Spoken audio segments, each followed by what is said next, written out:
שלום חברים, היום אני ממשיך סוף סוף במסע הרעיונות שלי, והרעיון הבא שאני אעשה הוא רעיון קצת אחר. לא כדורגלן, לא ספורטאי של נינג'ה ישראל. בפעם הראשונה במסע שלי אני הולך לראיין כדורסלן.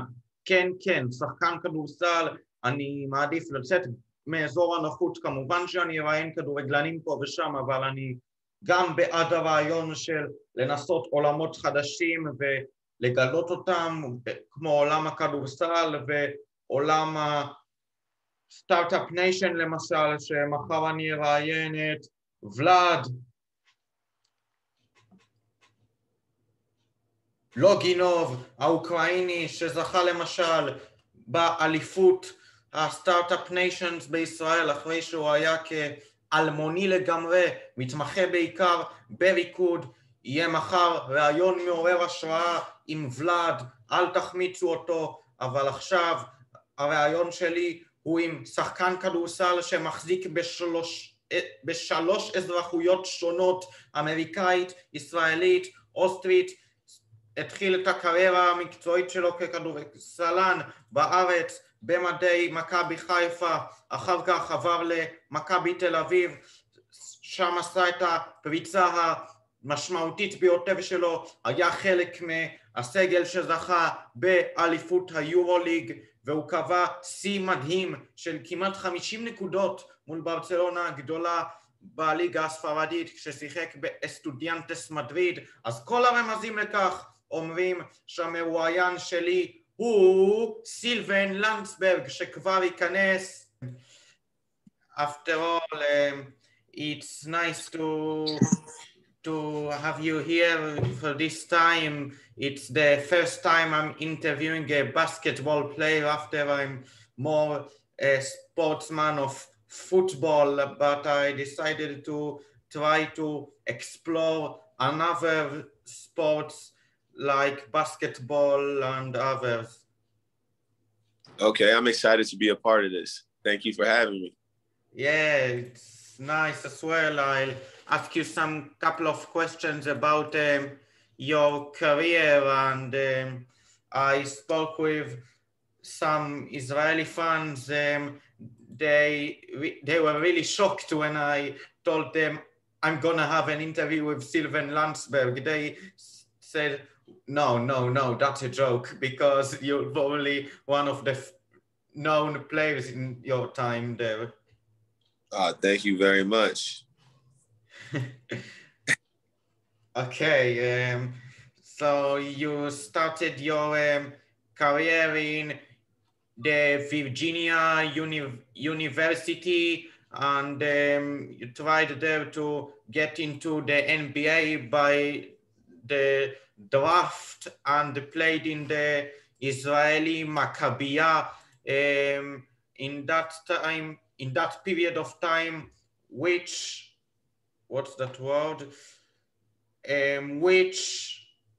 good stuff you pick to help your career? It's been my career's been a long career. I'm going on year 12 now, and it's been filled with a lot of up and down. I don't think a career is just ever smooth. It's just always going up or always smooth. So there's been a lot of lessons learned just throughout those 11 years. You know, some were lessons learned easier than others, but they were all lessons learned. So I would say there's just been a lot of valuable lessons, but the biggest one I would think I've learned is don't let anybody put a limit on what you could do, and don't limit yourself. Yes. Only you could tell yourself how good or how much you want, whatever the limit, you could do that. Don't let somebody box. Yes, of course, and that's an important lesson that I've learned it as well. And before I'll ask about your professional career, who was your role model when you started watching basketball, and when you said I want to do it as well? Who was like your inspiration? I grew up in the era of Kobe. So Kobe, to this day, is my favorite player. And he was my inspiration growing up as a basketball.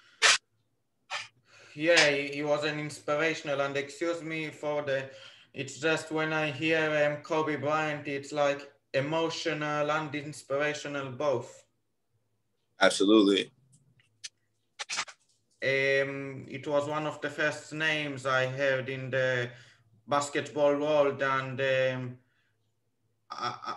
luckily I saw a couple of games of his in the TV. Truly legend for basketball fans and all sport fans around the world. Absolutely. So after the draft, you tried to enter in and failed. You came here to Israel to play for Maccabi Haifa as a swingman.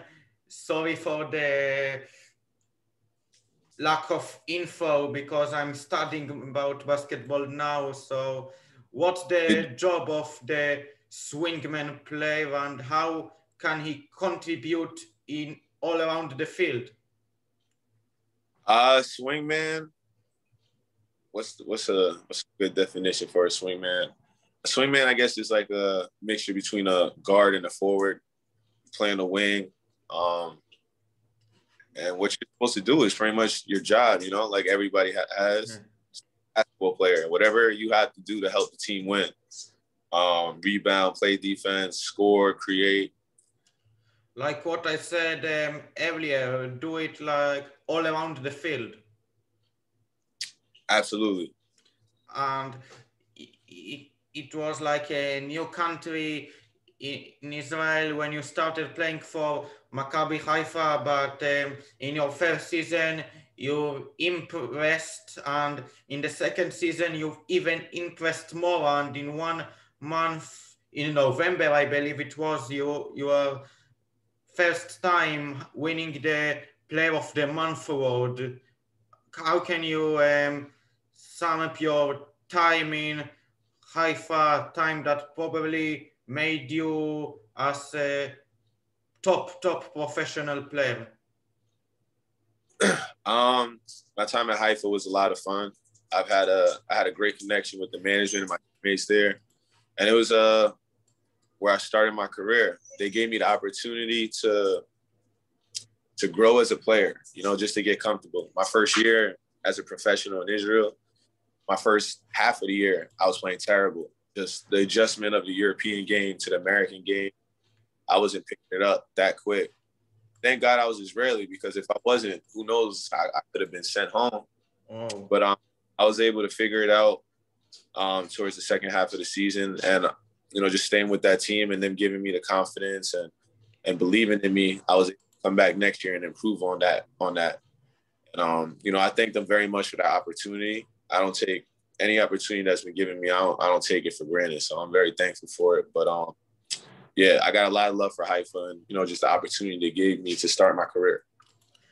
Yes, and now it's time to talk about probably one of the greatest times you will never forget in your career. You'll never forget anything, but that period of time with Maccabi Tel Aviv, it's just a pleasure and honor to come for Maccabi Tel Aviv, who's in basketball one of the best clubs in Europe.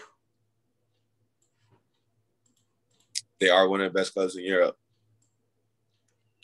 And during the first season, Maccabi managed to qualify to the playoff in the EuroLeague, winning the State Cup. But after you lost to your former club, Maccabi Haifa, did you came into the next season with a statement that the team gonna fight for everything? Yeah, that year we lost to Haifa, and all respect to Haifa. They were a great team that year. You know, we had trouble with them all season, and we were a great team that year. But it's just part of just being part of the sport. You know, no matter how good you think you are, or how good you think your team is, nobody's invincible. You know, a giant could always fall. So I remember that series. That was a great series. They fought. They deserved it. Obviously, you want to win every championship and every title you can, but they deserved that one. So yeah, definitely going back home that summer and getting ready for the next season. You know, I've worked on a few things and I wanted to come back and be better for myself and for the team. So now I'll talk about the 2013-14 season, one of the great seasons in Maccabi Tel Aviv history, and I'll tell you now one of the remarkable games in the history. It's been well known as the Milano Miracle, after Milano had lead for 10. It was 10 plus gap for Milan, 2 minutes to go, but you made great comeback, and I believe you didn't manage to play in the final in the final four because of injury, but before you were an important part in Maccabi's run.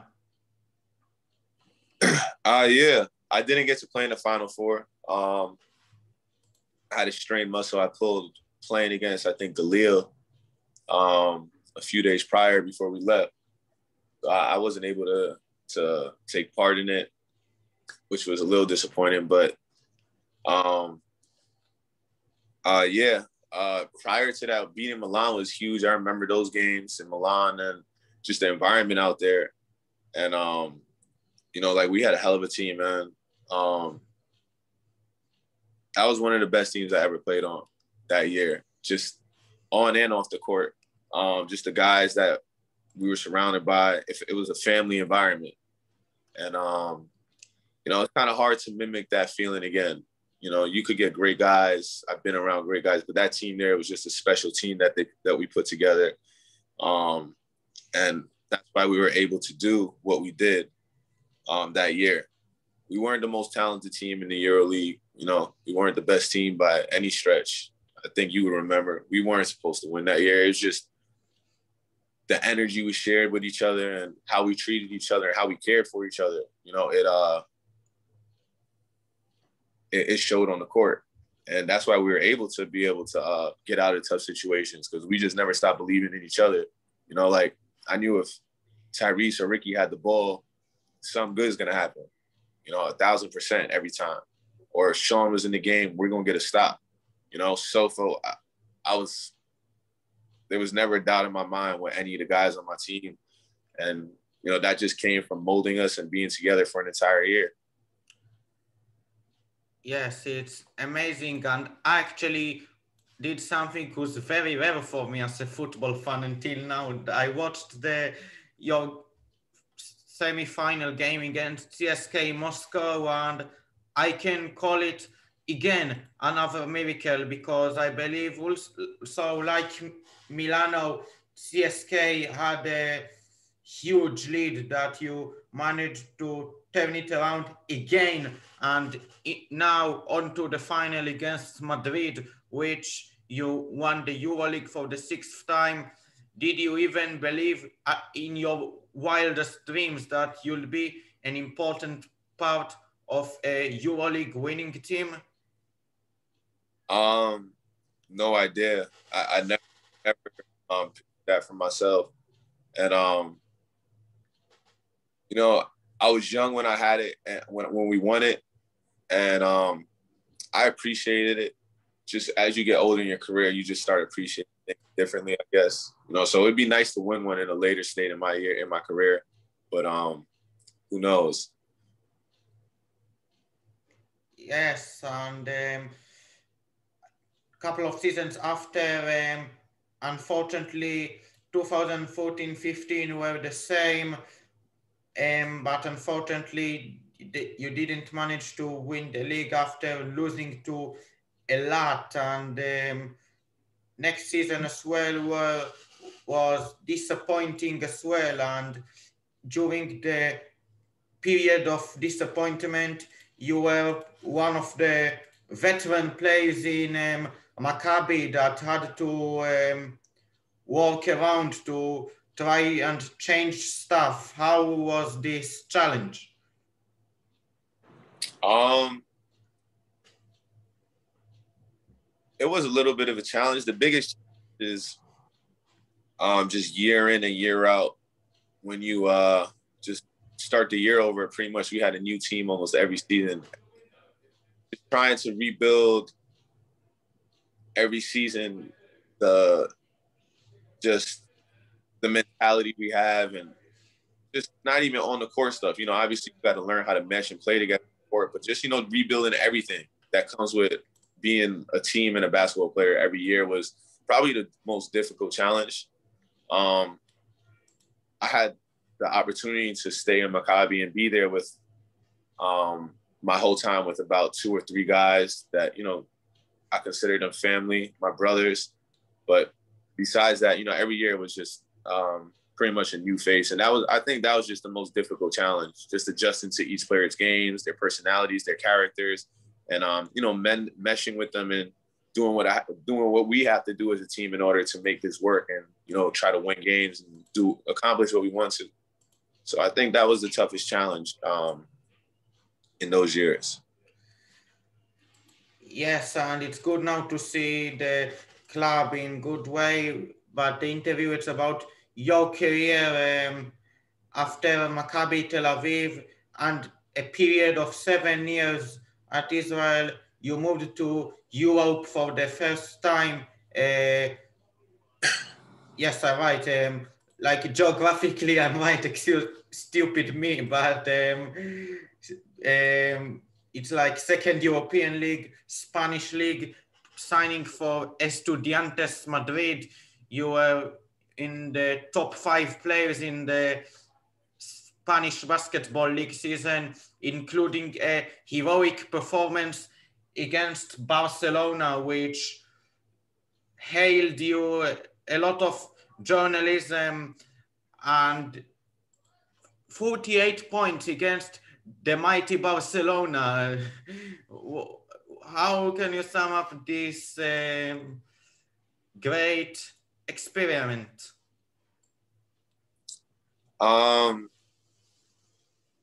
It was a lot of fun playing out. You know, that's Barcelona, amazing team, one of the best teams in Europe. So, you know, just playing on a smaller team, whenever you go in playing against a bigger team, you're already motivated.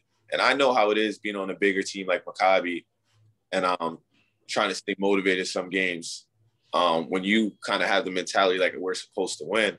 So it was just a lot of fun being able to go in there to POW and compete with those guys and be able to get the win, you know. It's the competition factor for me that's the most fun. You know, like scoring points, I'm able to do that, but I enjoy just the competition of it. You know, like playing against Barca in their arena, hearing the fans. I'm playing against one of the best defenders in Europe, Adam Hanger. It was just a lot of fun out there. You know, I took the challenge and I was like, let's go. You know, and that's what every game, regardless who it is, it's let's go. You know, I'm not gonna look down on my opponent or look too high at them. You know, it's another game and step into it the same way every night. But it was a lot of fun, and yeah, like that's definitely a game I'll never forget for the rest of my life. Yes, and I'll ask a question that I probably didn't ask any sportsman on my journey right now. Who was the toughest opponent as a player, the toughest player you faced as an opponent? The toughest player I faced as an opponent in my entire career, or just in Spain, or? You can pick up one player. I know there's a lot of, but if there's a one player, who would it be? Man, this is tough, man. I say that because I respect all hoopers. I understand the grind and what it takes, you know? Yeah. You get out, put into this game. And in order to be at the level we're at as a professional, you had to do something right to be here, you know? So, like, whatever it is you do to keep you here and get here, like, I understand and I respect it. It's not easy. So just going out there and saying who the best is tough. Who I played against is tough just because I played against a lot of different players that bring, just different things to the game that work for them. And sometimes you play against guys who do things and it may look a little unorthodox and awkward, but it works, and it's like, hey, this guy is getting the job. So that's a tough one. Best player I ever played against. I will say the best player as far as I just go offensively, I think I ever played against was Marshawn Brooks. I played against him in China. And he's just offensively, he's just super smooth. It's not much that he can't do. He's tall, and just guarding him and competing against him. It's fun, but it's a mission. You're in for one every night. Yes. Yeah. It's a mission as well. So that was the questions. It was an honor to have you here in my podcast. I'm wishing you all the best for the rest of your career, that you'll succeed and still aim high. Thank you very much, Ben. It was an honor to be on here. Thank you for thinking about me and having me. I hope you continue to go with your journalism and you're able to get more high-profile athletes. Yeah. And yeah, man, good luck. It was a great interview. Thank you. Thanks. Have a nice weekend. You too. Shabbat shalom. Thanks. Bye-bye. Later.